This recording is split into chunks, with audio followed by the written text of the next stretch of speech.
You could implement the greatest of technology, but it will not take root unless it's adopted, and adopted on a large scale significantly, and that can only happen if the stakeholders involved find value in it. So my approach in a nutshell has been about bringing technology to bear on business strategy to create lasting value. Again, coming from a CIO's perspective, any best practices or recommendations from an organization point of view plus a leader's point of view? Put some strong change management and talent empowerment in place.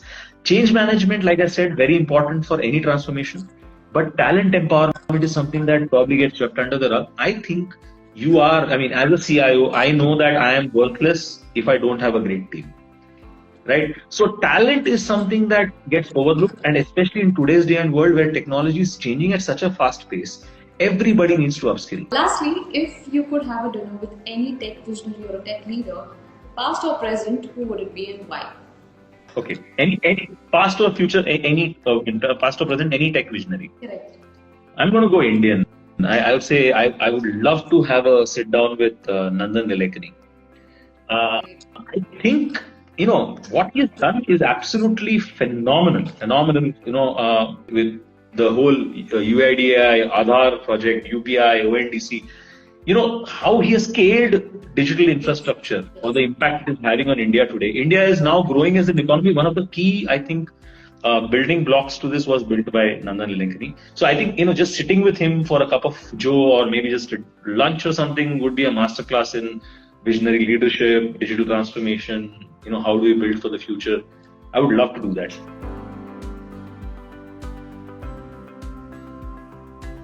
Hi everyone, welcome to the mainstream. We are back with a new episode of our weekly lives, and today we have with us Mr. Venkatraman Prabhu. Venkat, firstly, thank you once again for agreeing to do this with us and being a part of this live.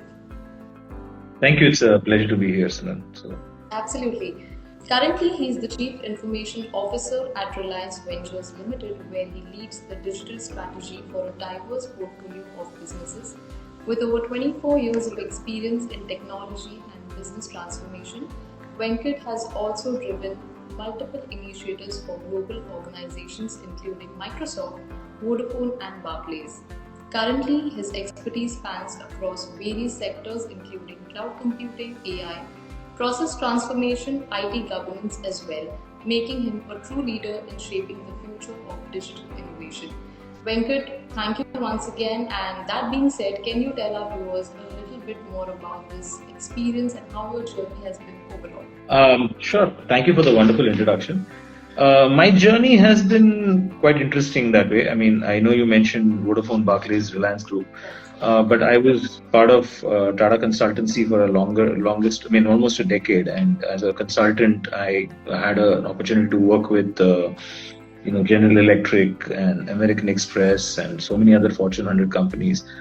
And I was always, through the journey, I was always so, curious about how these organizations work, what makes them tick. And it's my learning has been through that, typically. I'm a mechanical engineer by education. I've done a management degree from IMA, but IT was not obviously the field of choice when I started my education and my career itself.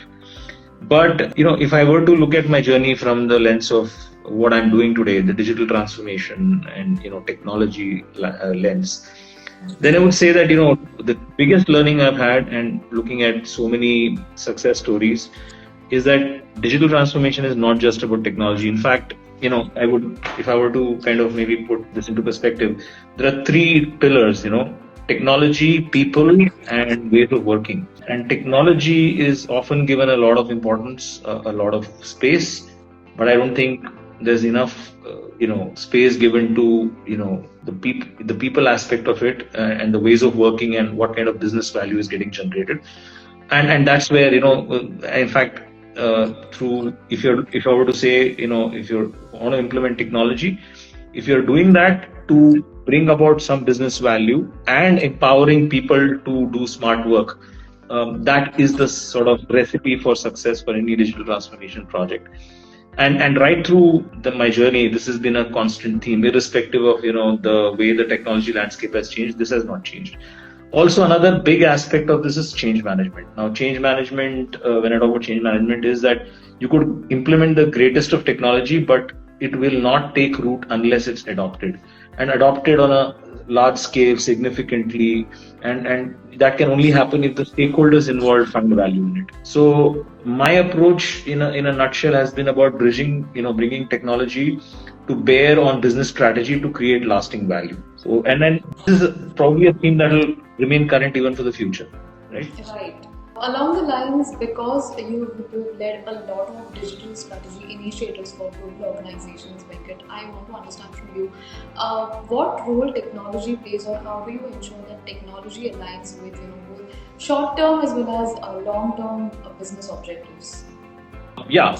Okay. That's a great question actually, because again, coming back to this, it's along the same lines of what I mentioned earlier.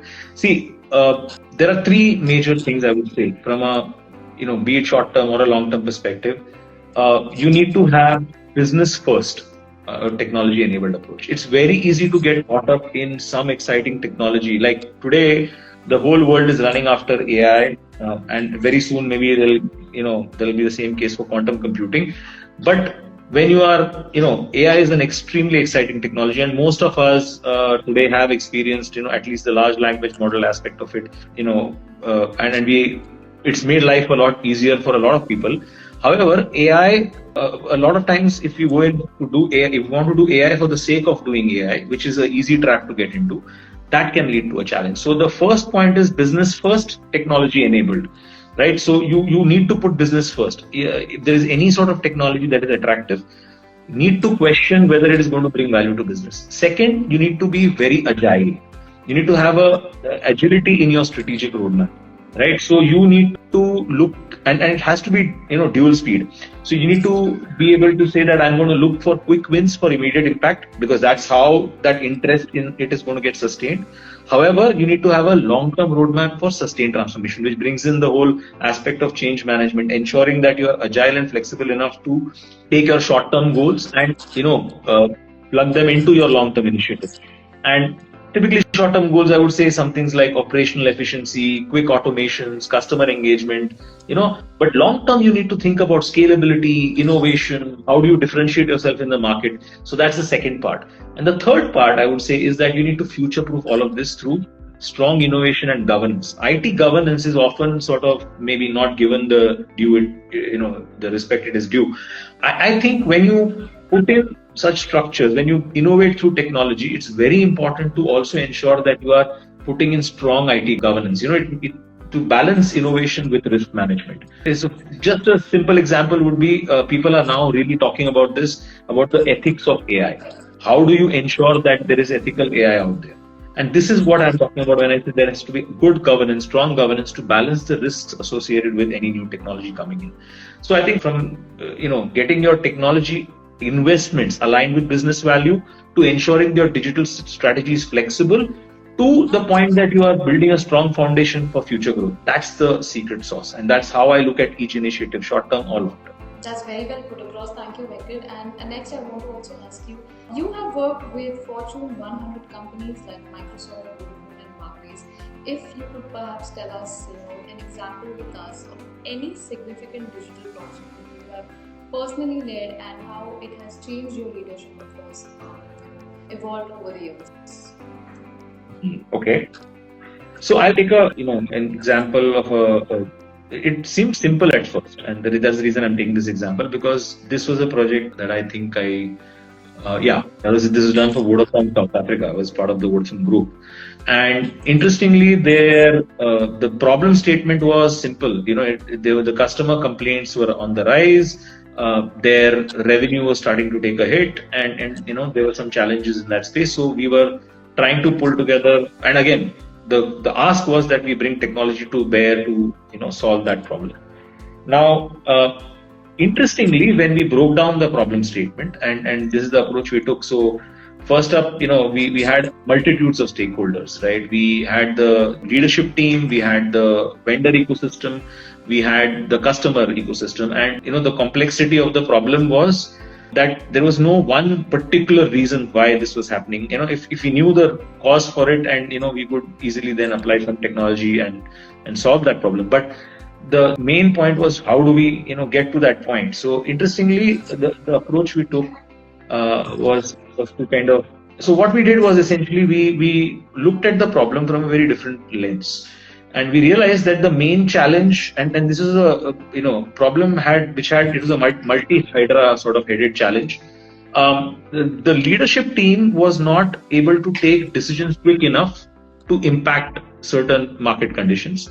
The customers, were feeling sort of left out into the cold. Their sort of sense was that they were not able to communicate their challenges effectively enough, and they were not getting solved in time.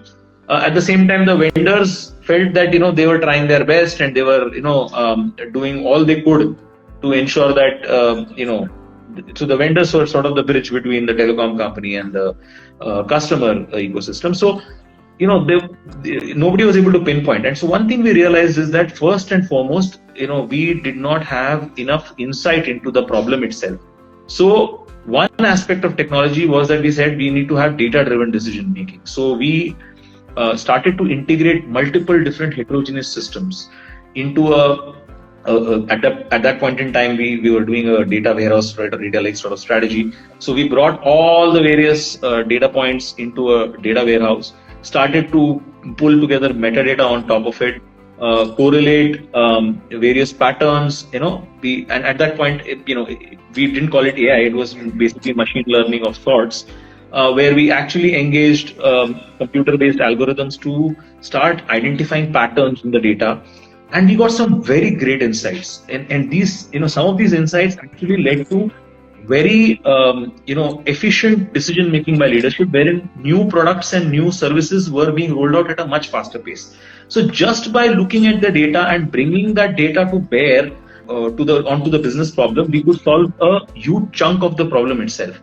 Then when we focused on the customer data and how the customer was communicating, we then put in a few more initiatives to enable a smoother access for customers and we realized that almost 70% of customer complaints were similar in nature, and it would have been easier to hand off control to the customer to solve their own problems. So basic, very simple things like that actually made a huge difference out there. And I think within about 4 to 6 months, we saw almost 35% reduction in customer complaints, almost a 20% bump to their revenue, top lines. So huge impact from that, simple. I think the project lasted about 4 to 6 months, but the impact was profound, and I think it continued on for a long time. So I think one of the sort of, and this project actually gave me a lot of learnings in this space. So that when you said that, asked me that question, that's the first thing that popped into my mind. Yeah. Great. Also, Venkat, because now we are by and large talking about digital transformation, it's become a top priority for organizations across various sectors. But we also come across buzzwords like resilience, scalability, operational efficiency. Can you throw some light on, how actually as a leader or as a CIO, how do you think these can actually be executed in terms of building that kind of resiliency or having that kind of scalability for any CIO today? Okay, this is a very broad question. I mean, I'm trying to think how I answer this best. Your strategy, if you could, Yeah, sure. I mean, so my strategy has been, so let me break this down. Okay, first and foremost, for a CIO, this is my opinion. For any CIO worth his salt, it's about unlocking efficiency and ensuring stability. Okay, so unlocking efficiency and ensuring stability needs to be your primary go-to for as a CIO, because a CIO is basically enabling, like I said, is an enabler for the business. So as long as one of the primary goals is to unlock efficiency for the business, you will always stay relevant. Scalability and stability are very important in today's day and age. Stability of the services that you're providing and ensuring that they're scalable. That's another aspect of it. And we are very blessed because today's cloud native architectures and they are primed for agility. They are like for example a microservices architecture primed for innovation, right? So as long as you engage these technologies with the right thought process, and of course how can I forget AI, right? AI and data-driven insights. They're changing the world today. It's taking everything by storm. Now, so to ensure that you are unlocking efficiency, bringing in stability and ensuring scalability. I mean, you can bring all these technologies to bear. Second, I think what is important is that you need, as a CIO, you need to look at operations, right? IT operations is a big aspect. In fact, if I were to sort of look at the budgetary spend for any organization, I think operations takes up a significant chunk, but is never given the focus that it's. So today, in today's world, I mean, we are trying to implement something called AI Ops, which is basically trying to automate IT operations as much as possible, bringing in technologies like multi-agentic AI, right? Trying to see if we can pull in AI-powered business intelligence, right? Build in some data science models like AI ML models to derive patterns and insights from the data that we have. And the whole game is about data. Also, another aspect is maybe, look at digital marketplaces, right? How do I create a digital marketplace within? Because, I mean, if you're looking at an organization with a diverse portfolio of businesses that you are supporting as a CIO, it would make sense to try to bring in some sort of standardization across some of the services that you're providing. And so if there's a marketplace where people are actually building software solutions and services which can then be leveraged by others, right? I mean, that's a great innovation to think of. So as a CIO, I think you need to be first and foremost connected with your business. You need to have a seat at the table. So if you're a CIO and you're not part of the CXO suite, you don't have a say at the table, that's a problem right there. So you need to figure out a way, how do you sort of get there? How do you influence your peers, your superiors, and get a seat at the table? Make sure IT and digital transformation is a conversation. Is not just a IT conversation; it's a business conversation. Also, look at some very flexible. You have to be flexible yourself, and look at how you can put in flexible architectures and innovation-driven models, which will allow you to change direction quickly. Because today business landscape is changing, the technology landscape is changing at a very rapid pace. So as long as you're looking at this, then you can ensure long-term, operational efficiency and long-term growth for your business. And that is the success, I mean, the secret sauce for any CIO, if I feel. Does that help? Great. Absolutely. And thank you once again for being very comprehensive about this. Lastly, again, coming from a CIO's perspective, any best practices or recommendations from an organization point of view plus a leader's point of view? I think I've answered this, but I'll give you maybe 3 mantras, so to say. First, always ensure that whatever you're doing is business-led and not technology-led. It has to be technology-enabled. Now, these are keywords very carefully chosen. I'm not saying this in, just as a buzzword or something. I think that this has to be, institutionalized in the way the IT organization operates. Every use case, every initiative needs to be driven by business value and not just technology adoption. Okay. With every transformation effort, you need to align that transformation effort with your key business objectives. Look at how you can improve customer experience, how you can drive operational efficiency, how you can generate new revenue streams. Very important to do that because as long as you are generating value. So one very innovative way of thinking about this is that IT should not be a cost center. You have to think about IT as a revenue center, a profit center. So if you can do that, if you are generating revenue for business, then you are in the business conversation. You need to ensure that there is tremendous amount of cross-functional collaboration between IT and business teams. You can't be working in silos, and not in today's world anyways. But if you do that, then you will ensure seamless execution, which is the where the rubber meets the road. You also need to focus on agility and continuous integration, which means you need to be flexible enough. The architectures you put in, the innovation models you deploy, they need to be flexible, they need to be agile. You need to be able to continuously innovate. You cannot rest on your laurels. I mean, you could, do a great transformation initiative, and you could put in some great digital product or service, and then if you say, "Oh, that's it, I'm done for the year," that's not how it works. So, you have to make that happen. You have to foster a culture of experimentation. Allow the teams. One of my mentors used to say this, and I love this. He used to say, "It's okay to fail as long as you are failing early and failing fast." So it's okay, make mistakes, but have that culture built within your team where your team then knows that you have their back, and you will allow that, that failure to happen as long as you learn from it. And then the most important thing I would say is that put some strong change management and talent empowerment in place. Change management, like I said, very important for any transformation, but talent empowerment is something that probably gets swept under the rug. I think I mean, as a CIO, I know that I am worthless if I don't have a great team, right? So talent is something that gets overlooked, and especially in today's day and world where technology is changing at such a fast pace, everybody needs to upskill. So if you're not spending enough time, right, upskilling yourself, upskilling your team, it's not going to work. So talent empowerment, you have to invest a lot, invest in upskilling teams, have clear communication lines, right? Ensure that stakeholders are aligned with all that you're doing, right? Be transparent as much as possible. Now, these are some things that are very sort of maybe simple to say, intuitive as well, but they don't get done, which is weird, quite honestly. Transparency is very important. Communication lines have to be very clear if you want to stay competitive, drive sustained business impact, and then eventually future-proof yourself. In an evolving digital economy, it's going to keep on evolving. It's going to change. You have to be flexible. You have to be agile. I think those are the mantras I would say are what you should look at. Great. Thank you so much, Venkat, for your 3 super mantras as well. And again, while this conversation has been pretty much insightful and inspirational as well, I think we can move to the last leg of our session, which is the rapid fire round. I hope you're ready. Oh, as ready as anyone can be for a rapid fire round. But yeah, sure. Let's go. Let's take it started. All right. If you could instantly master one new technology or a skill, what would it be? Oh, so you're giving me a superpower. Okay, I'm going to go with the most obvious one, quantum computing. Nice. Right? You said technology, right? So technology, absolutely. Quantum computing, I want to master it. I want to be because I'll tell you what, mark my words, whoever masters quantum computing is going to be the first trillionaire in this world, right?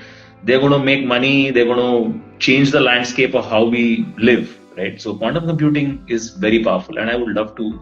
I'm learning about it, and but mastering it would be amazing.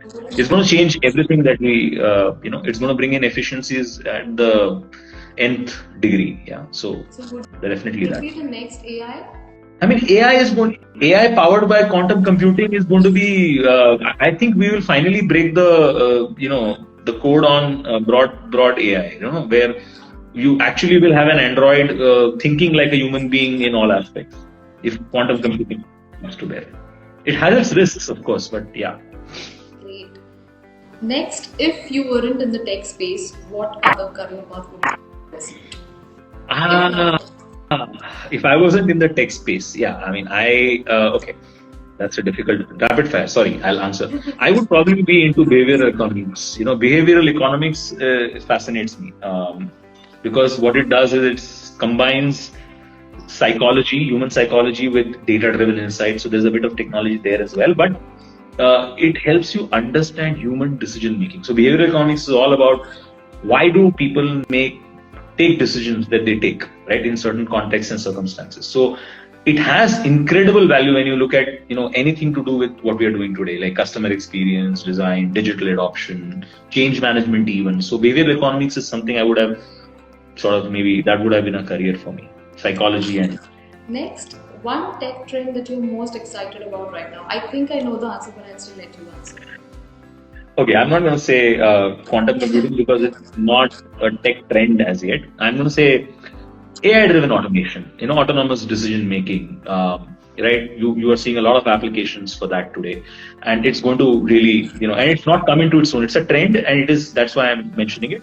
I think if you look at what AI is going to do in the next maybe 5-10 years, there's going to be hyper automation in enterprise, right? AI powered bots doing pretty much all the mundane stuff, right? All the routine stuff, getting, even something like AI ops, right? From finance to customer service, everything.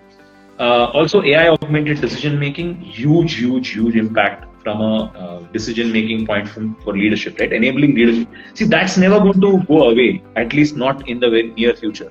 You will need people to take decisions, but when it is driven by AI, I think that's going to have a huge impact.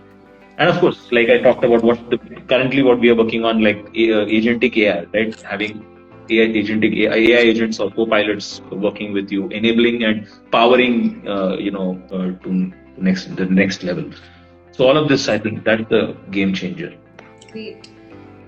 What's a book or a podcast that has been a game changer for your leadership approach? Any book, podcast, or a movie for that matter. Okay. Okay. Books I do read quite a bit. So book, I think there's one great book by Ben Horowitz, I think. The Hard Thing About Hard Things. That's really amazing. I mean, I think I would recommend everyone should definitely pick it up and have a read. Because, I mean, let me talk about, maybe I'll try to summarize a few key takeaways from that book. Like, it gives a lot of, and it is not like, this book, the beauty of it is, it's not a book which gives you a framework or like any other management or DIY book, right? It doesn't give you frameworks and models. It jumps right into the meat of it and talks about tough decisions and how to make them.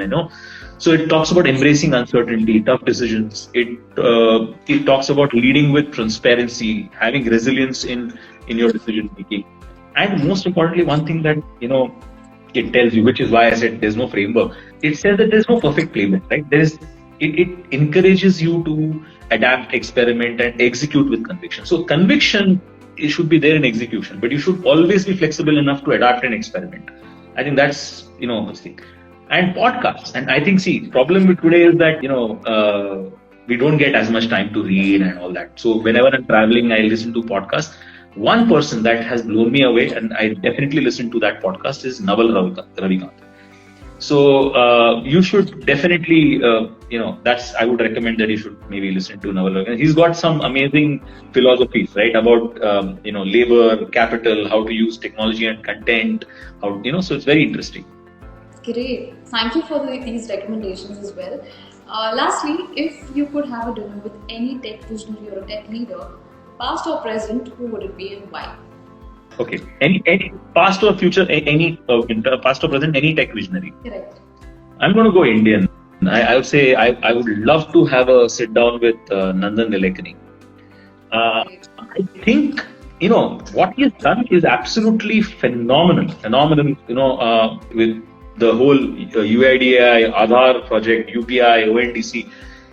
How he has scaled digital infrastructure or the impact it's having on India today. India is now growing as an economy. One of the key, I think, building blocks to this was built by Nandan Nilekani. His vision is just tremendous. How do you get governance, technology-driven governance in place? How do you, bring people together, inclusion?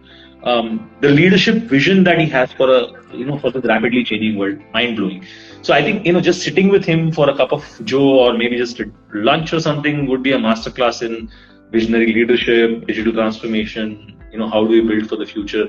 I would love to do that. And I'm hoping, maybe this finds its way to him somehow and he agrees to have that conversation. Great. I think that was the end of it, and I think this conversation has been very, very candid and inspirational. Thank you once again for your insights and those recommendations as well. Venkat, while we conclude, I definitely look forward to connecting with you again. Absolutely, Simran. Been a pleasure, and it's great to see people log in, join in. I love doing this, so thank you so much for having me. The pleasure is all mine. Thank you so much. Thank you as well.